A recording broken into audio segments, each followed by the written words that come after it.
77માં સ્વતંત્રતા દિવસ નિમિત્તે વડાપ્રધાન મોદી દિલ્હીના લાલ કિલ્લા પર રાષ્ટ્રધ્વજ ફરકાવવાના છે। તો મહત્વનું છે કે જનભાગીદારી હેઠળ દેશના અલગ અલગ ક્ષેત્રમાંથી 1800 લોકોને સ્વતંત્રતા દિવસ નિમિત્તે યોજાનાર કાર્યક્રમમાં હાજર રહેવા માટે આમંત્રણ આપવામાં આવ્યું છે। દેશના 400 ગામડાના સરપંચ, ખેડૂત સંગઠન સાથે સંકળાયેલા 250 લોકો, સેન્ટ્રલ વિસ્ટાનું નિર્માણ કરનાર 50 કામદાર સહિત અન્ય લોકોને આમંત્રણ અપાયું છે। આ કાર્યક્રમ દરમિયાન ભારતીય વાયુસેના દ્વારા હેલિકોપ્ટરમાંથી ફૂલોની વર્ષા કરવામાં આવશે। આ સાથે જ લાલ કિલ્લા પર G20 થીમ પણ દર્શાવવામાં આવવાની છે। દિલ્હીના રાજઘાટ અને ઇન્ડિયા ગેટ પાસે સેલ્ફી પોઈન્ટ પણ વિકસાવવામાં આવશે।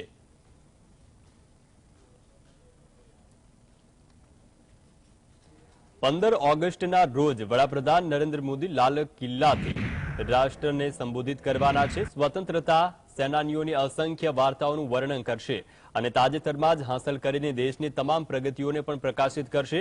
પીએમ મોદીનું સંબોધન સાંભળવા માટે લાલ કિલ્લા પર ખાસ મહેમાનોને આમંત્રિત કરાયા છે। અંદાજે 1800 વ્યક્તિઓ, તેમાં 50 નર્સ તેમજ તેમના પરિવાર પણ હાજર રહેવાના છે। લાલ કિલ્લા પર સ્વતંત્રતા દિવસની ઉજવણીમાં વિશેષ અતિથિ તરીકે અનેકને આમંત્રણ અપાયું છે। તો વરિષ્ઠ નર્સિંગ ઓફિસરો પણ ઉપસ્થિત રહેશે। તો કોવિડ દરમિયાન જે 12 કલાક સુધી કામ કર્યું, કોવિડનો સમયગાળો જે તેમના માટે ખૂબ જ પડકારજનક હતો, નર્સિંગ સમુદાયને માન્યતા આપવામાં આવી, તે માટે તે લોકોએ પીએમ મોદીનો આભાર પણ વ્યક્ત કર્યો। और हम लोग बहुत प्रसन्न हैं इस बात से कि हमारे को हमारे प्रधानमंत्री श्री नरेंद्र मोदी जी ने स्पेशली इनवाइट किया है इस स्वतंत्रता दिवस के समारोह में।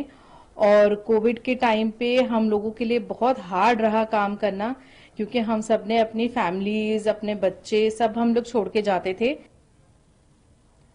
સ્વતંત્રતા દિવસની ઉજવણીને લઈને સમગ્ર રાજધાની કિલ્લામાં ફેરવાઈ ગઈ છે। દિલ્હી પોલીસે કડક સુરક્ષા વ્યવસ્થા સાથે પેટ્રોલિંગ અને વાહનોનું ચેકિંગ સઘન બનાવ્યું છે। લાલ કિલ્લા પર વિવિધ સશસ્ત્ર દળોનું ફૂલ ડ્રેસ રિહર્સલ પણ યોજાયું। સ્વતંત્રતા દિવસની ઉજવણી સમયે લાલ કિલ્લા પર ધ્વજવંદન સમારોહ દેશભરમાંથી લગભગ 1800 જેટલા વિશેષ મહેમાનો ઉપસ્થિત રહેવાના છે। આ વર્ષે ભારત આઝાદીના 75 વર્ષ પૂર્ણ કરી રહ્યું છે, ત્યારે જીવંત ગામોના સરપંચો, શિક્ષકો, નર્સો, ખેડૂતો, માછીમારો, દિલ્હીમાં સેન્ટ્રલ વિસ્ટા પ્રોજેક્ટના નિર્માણમાં મદદ કરનાર શ્રમયોગીઓ, ખાદી ક્ષેત્રના કામદારો સહિતના લોકોને આમંત્રણ અપાયું છે। તો મહારાષ્ટ્રના પ્રધાનમંત્રી કિસાન સન્માન નિધિ યોજનાના 2 લાભાર્થીઓ પણ લાલ કિલ્લા પર સ્વતંત્રતા દિવસની ઉજવણીના સાક્ષી બનશે।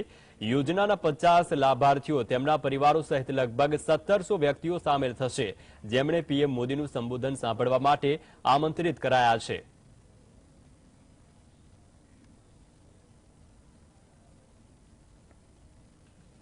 દેશ આ વર્ષે તેનો 77મો સ્વતંત્રતા દિવસ ઉજવી રહ્યો છે। આજે સ્વતંત્રતા દિવસની પરેડનું ડ્રેસ રિહર્સલ યોજાયું હતું। તે ડ્રેસ રિહર્સલને કારણે દિલ્હી પોલીસે એડવાઇઝરી જાહેર કરી છે। તે એડવાઇઝરીમાં કહેવામાં આવ્યું છે કે ઘણા માર્ગો પર ડાયવર્ઝન આપવામાં આવ્યું છે। આવી સ્થિતિમાં લોકોને બિન જરૂરી આ રૂટ પર ન નીકળવાની સલાહ આપવામાં આવી છે।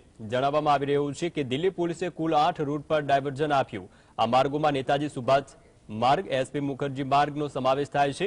આ ઉપરાંત આઈએસબીટીની જે IP flyover, outer ring road અને રાજઘાટથી આઈએસબીપી સુધીના આજે અનેક માર્ગો છે, તેમને રિહર્સલ માટે બંધ કરવામાં આવ્યા હતા।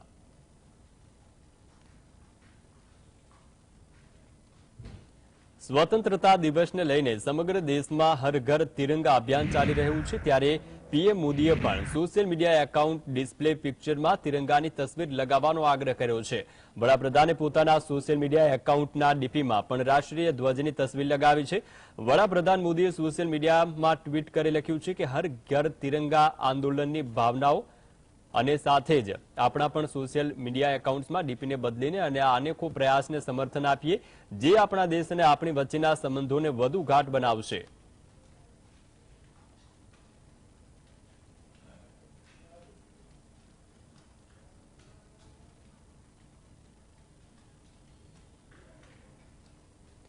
વડાપ્રધાન નરેન્દ્ર મોદી દર વખતની જેમ આ વખતે પણ 15 ઓગસ્ટના રોજ દિલ્હીના ઐતિહાસિક લાલ કિલ્લા પર રાષ્ટ્રધ્વજ ફરકાવીને રાષ્ટ્રને પરંપરાગત રીતે સંબોધિત કરશે। આ વખતે 77મો સ્વતંત્રતા દિવસની ઉજવણી કરવામાં આવી રહી છે। આ દરમિયાન ઘણી નવી પહેલ કરવામાં આવી। આ વખતે રાષ્ટ્રીય યુદ્ધ સ્મારક, ઇન્ડિયા ગેટ, વિજય ચોક, નવી દિલ્હી રેલવે સ્ટેશન, પ્રગતિ મેદાન, રાજઘાટ, જામા મસ્જિદ, મેટ્રો સ્ટેશન, રાજીવ ચોક મેટ્રો સ્ટેશન, દિલ્હી ગેટ સહિતના અનેક સ્થાનો છે જે યોજનાઓ અને પહેલા માટે સેલ્ફી પોઈન્ટ પણ સ્થાપિત કરવામાં આવશે।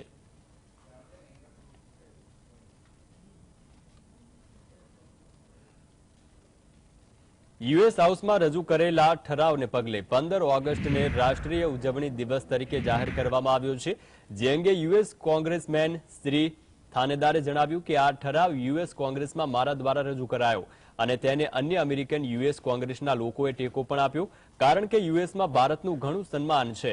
અમેરિકન લોકો અમેરિકન સરકાર, અમેરિકન કોંગ્રેસ લોકો સાથે છે કે જે આ સમગ્ર ભારતના લોકો છે તે પણ સાથ સહકાર આપે છે અને ભારત કેવી રીતે ટેકનોલોજી લાવી અને પ્રગતિ કરી શકે હું ચોક્કસપણે દ્વિપક્ષીય સમર્થન જોઈ શકું છું, કારણ કે તે બંને દેશોને ફાયદો થશે અને તેનાથી બંને દેશોની અર્થવ્યવસ્થાને પણ ફાયદો થશે, સાથે સાથે બંને દેશો માટે રોજગારીનું સર્જન પણ થશે।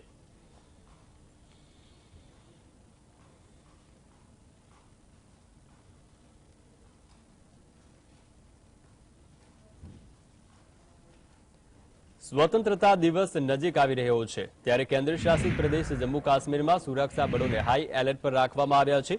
સાવચેતીના ભાગરૂપે શ્રીનગર સહિત અન્ય શહેરોમાં ભારે સુરક્ષા બળો તૈનાત કરાયા છે। પોલીસ અને સુરક્ષા બળો અનેક સ્થળો પર વાહનોની તપાસ કરી રહ્યા છે। આ વિશે વાત કરતા શ્રીનગર સેક્ટરના સીઆરપીએફના ઇન્સ્પેક્ટર જનરલ અજય યાદવે જણાવ્યું કે સુરક્ષા અને કાયદો વ્યવસ્થાને ધ્યાનમાં રાખીને અમે તમામ પ્રકારની તૈયારી કરી છે। અધિકારીઓ સાંજે અને રાત્રિના સમયે સંવેદનશીલ વિસ્તારોમાં પેટ્રોલિંગ કરી રહ્યા છે। અમે કોઈ પણ પ્રકારની સ્થિતિને પહોંચી વળવા માટે તૈયાર છીએ। डिप्लॉयमेंट, रिहर्सल और जो हमारी तैयारी होनी चाहिए उस सब में बिल्कुल चाक चौबंद तैयारी है, बिल्कुल बंदोबस्त पूरे किए गए हैं। नाके वाके भी लगाए गए हैं इसमें? जी, जैसे हमारे को जो हमारा डिप्लॉयमेंट प्लान रहता है, नाके चेकिंग, रैंडम चेकिंग, फ्लैश नाकास, वो सारे के सारे बिल्कुल इस टाइम लगाए जा रहे हैं।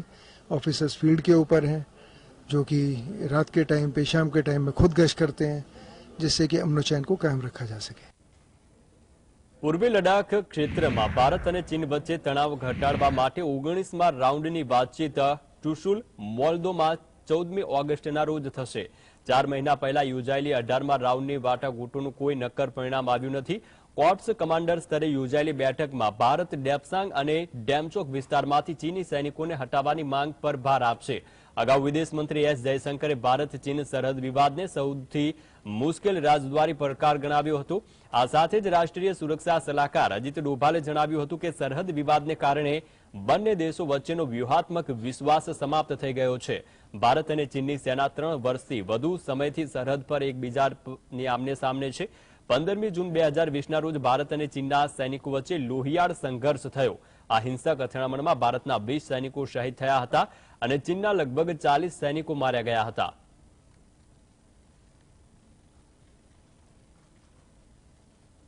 ભારતે સરહદ પર તેના દુશ્મનોને જડબાતોડ જવાબ આપવા માટે તેની તાકાતમાં વધારો કર્યો છે। ભારતીય વાયુસેનાએ તેના બેડામાં હેરોન માર્ક 2 ડ્રોનને સામેલ કર્યા છે। હેરોન માર્ક 2ને સરહદી વિસ્તારમાં હવાઈ નિરીક્ષણ માટે ખૂબ જ અસરકારક માનવામાં આવે છે। ભારતીય વાયુસેના હવે મેક ઇન ઇન્ડિયા હેઠળ તેના પ્રોજેક્ટ ચિત્તાને આગળ વધારવાની યોજના બનાવી રહ્યું છે। આ અંતર્ગત ભારતીય સશસ્ત્ર દળોના લગભગ 70 હેરોન ડ્રોનને સેટેલાઇટ કોમ્યુનિકેશન લિંક્સ સાથે અપગ્રેડ કરવામાં આવ્યા। સેનાએ 31 પ્રેડેટર ડ્રોન પણ મળશે। સેનાએ 4 નવા હેરોન માર્ક 2 ડ્રોન મળશે જે લાંબા અંતરની મિસાઇલ અને અન્ય શસ્ત્રો પ્રણાલીઓથી સજ્જ છે। હેરોન માર્ક 2ને ઉત્તરી સેક્ટરમાં ફોરવર્ડ એરબેઝ પર તૈનાત કરાશે। હેરોન માર્ક 2નું ડ્રોનનું સંચાલન સ્ક્વોડ્રન દ્વારા કરવામાં આવશે, જેમને વોર્ડન ઓફ ધ નોર્થ તરીકે ઓળખવામાં આવે છે। It's the state of the art technology. You really have to fly it to believe it. It has more enhanced avionics suite and also more powerful engine which can make us fly over the Himalayan ranges and address both eastern and western adversaries, and it can also fly in sub-zero temperatures in any weather conditions, so that we are not limited by any of these conditions to keep an eye on our adversaries. Okay, as we had discussed earlier, this is the first time the Indian Air Force has got a drone which can operate on satellite communication. The unspecified drones which we had only had line of sight capability, wherein it was restricted by the line of sight communication between the aircraft and the pilot. Now that the drone can use satellite communication, it is not restricted by it. આઝાદી કા અમૃત મહોત્સવ હેઠળ દેશભરમાં અલગ અલગ જગ્યાએ તિરંગા યાત્રા કાઢવામાં આવી ત્યારે જમ્મુ કાશ્મીરના ઉપરાજ્યપાલ મનોજ સિન્હાએ પણ તિરંગા યાત્રાને લીલી ઝંડી બતાવી યાત્રાની શરૂઆત કરાવી શ્રીનગરના ડલ સરોવર નજીક આવેલા SKICC થી બોટનિક્સ ગાર્ડન સુધી યાત્રા કાઢવામાં આવી આ વિશે વાત કરતા કાશ્મીરના ADGP વિજય કુમારે જણાવ્યું કે ઉપરાજ્યપાલની આગેવાનીમાં તિરંગા યાત્રા યોજવામાં આવી આ યાત્રામાં 10,000થી વધુ લોકોએ ભાગ લીધો સ્થાનિક લોકો પણ યાત્રામાં સામેલ થયા હતા સ્વતંત્રતા દિવસ નજીક આવી રહ્યો છે ત્યારે સાવચેતીના ભાગરૂપે સંવેદનશીલ વિસ્તારોમાં પોલીસ બળ પણ તૈનાત કરાયું છે जैसा कि ऑनरेबल एलजी साहब लीड कर रहे थे, आप देखे होंगे कि काफी आवाम लोग थे यहाँ पर, सिक्योरिटी फोर्स के लोग थे, पुलिस के लोग थे, सारे ऑफिसर लोग आए हुए थे, तो 10,000 से ज्यादा लोग ये पार्टिसिपेट किए। अच्छी बात है, ये टाइट सिक्योरिटी प्रबंध किए हैं पूरा, और ड्रोन का यूज कर रहे हैं, हेलीकॉप्टर का भी रेकी करेंगे, हेली रेकी कराएंगे, और फिजिकल चेकिंग चल रहा है, और ऐसा बंदोबस्त है कि आवाम को कोई दिक्कत नहीं हो। इस बार पहली बार जनरल पब्लिक भी काफी नंबर में आ रहे हैं पूरा। કોંગ્રેસ અધ્યક્ષ મલ્લિકાર્જુન ખડગે છત્તીસગઢમાં એક જાહેર સભાને સંબોધિત કરતી વખતે પીએમ મોદી પર આકરા પ્રહાર કર્યા મલ્લિકાર્જુન ખડગેએ કહ્યું છે કે શું મોદી સત્તામાં આવ્યા પછી છત્તીસગઢમાં વીજળી શાળા વગેરે આવી શું મોદી અને શાહ અમારા દ્વારા સ્થાપિત સરકારી શાળાઓમાં અભ્યાસ કરતા હતા કે પછી તેઓ લંડન કે ઓક્સફર્ડમાં અભ્યાસ કરતા હતા તેઓ અમને પૂછે છે કે કોંગ્રેસ પાર્ટીએ છેલ્લા 70 વર્ષમાં શું કર્યું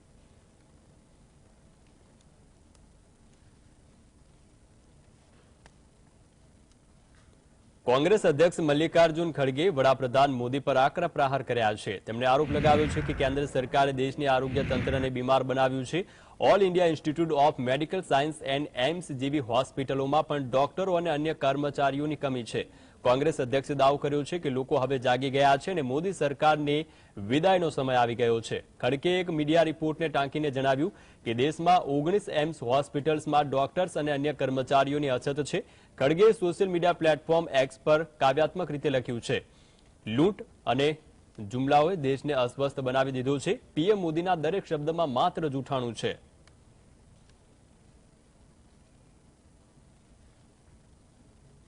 કેરળના વાયનાડથી લોકસભા સાંસદ રાહુલ ગાંધીએ જણાવ્યું છે કે આદિવાસીઓએ ને જે પ્રતિબંધિત અને વર્ગીકૃત ન કરવા જોઈએ તેમના માટે વિશ્વના તમામ વિકલ્પો ઉપલબ્ધ હોવા જોઈએ અમે આદિવાસી કહીએ છીએ જ્યારે અન્ય પક્ષ તેમને વનવાસી કહે છે રાહુલ ગાંધીએ જણાવ્યું કે આદિવાસી સમુદાયના ભાઈ બહેન દેશના મૂળ માલિક છે અને આનું તાત્પર્ય પણ એ છે કે દેશમાં મૂળ માલિકો છે તેમની જમીન જંગલ સહિતના તેમને અધિકારો તેમને આપવા જોઈએ રાહુલ ગાંધી 2 દિવસ માટે પોતાના લોકસભા મત વિસ્તાર વાયનાડના પ્રવાસે છે સાંસદ તરીકેની સદસ્યતા પરત મેળવ્યા બાદ આ તેમની પહેલી મુલાકાત છે રાહુલની વાયનાડ યાત્રાથી કેરળ કોંગ્રેસમાં અનેરો ઉત્સાહ જોવા મળ્યો You should not be restricted and the entire planet should be open to you. ഈ ഭൂഖണ്ഡമാകെ നിങ്ങൾക്ക് വേണ്ടി തുറന്നു കൊടുക്കണമെന്നുള്ളതാണ് എന്റെ അഭിപ്രായം All opportunities should be accessible. എല്ലാ അവസരങ്ങളും നിങ്ങൾക്ക് ലഭിക്കേണ്ടത് ആവശ്യപ്പെട്ടത് അവിടെ And there is another idea which uses the term vanvasi. പുതിയൊരു ആശയമായിട്ട് ചിലർ വന്നിട്ടുണ്ട് ആദിവാസി എന്നല്ല വനവാസി എന്നുള്ള ആശയമായിട്ട് We say Adivasi and the other side says vanvasi.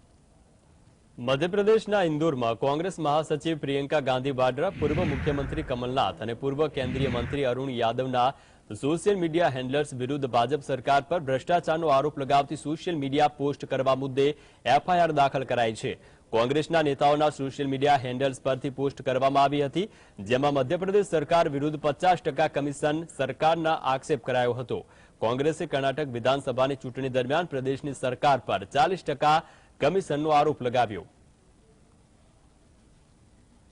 शहर बीजेपी के पदाधिकारी लोग यहाँ पर उपस्थित हुए थे उनके द्वारा एक ज्ञापन दिया गया है उसमें लेख किया गया है कि कांग्रेस के कुछ पदाधिकारियों के द्वारा सोशल मीडिया में कुछ भ्रामक जानकारियां डाली जा रही हैं और कुछ फेक जानकारियों के कारण और हमारे लोग बदनाम हो रहे हैं तो उसकी जांच की जाए उसमें कांग्रेस की पदाधिकारी प्रियंका गांधी भी हैं और भी कुछ लोगों की जानकारी दी गई है कोई ज्ञानेंद्र नाम के व्यक्ति की भी जानकारी दी गई है कि उसके द्वारा भी कुछ जानकारी डाली गई है वो सारे तथ्य तलाशे जा रहे हैं और जल्दी कार्रवाई की जाएगी કોંગ્રેસના નેતા રાશિદ અલ્વીએ જણાવ્યું છે કે મધ્યપ્રદેશમાં અનેક વખત ભ્રષ્ટાચારના મામલા સામે આવ્યા છે.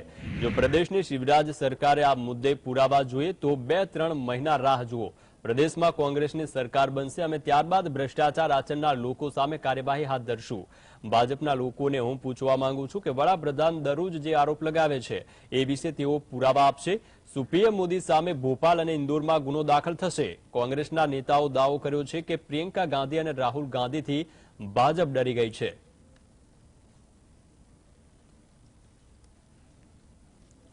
मध्य प्रदेश के अंदर लगातार भ्रष्टाचार हो रहा है.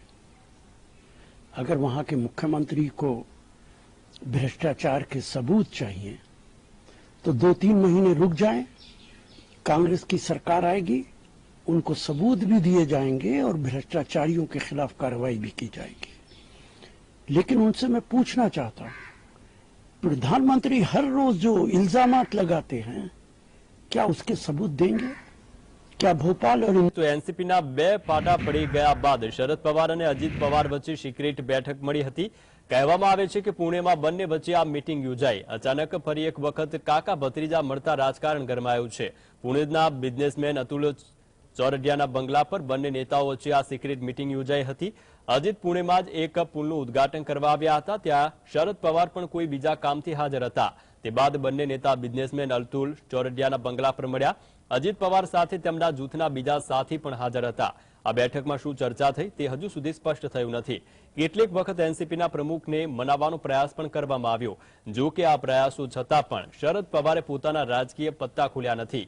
તે ભત્રીજા સાથે ચાલ્યા જશે કે પછી પોતાની પાર્ટી માટે એક નવી લડાઈ લડશે તે હજુ સ્પષ્ટ થયું નથી.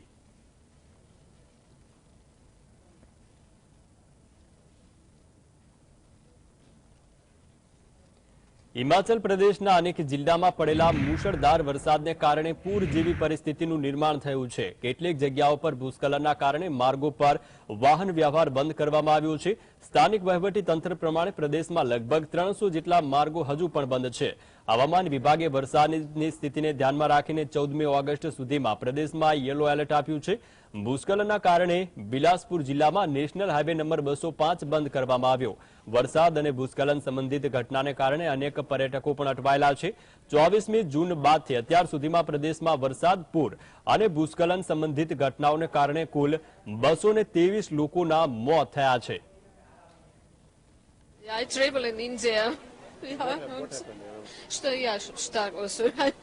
I live in Germany. Yeah. It's rainy, yeah. And the bus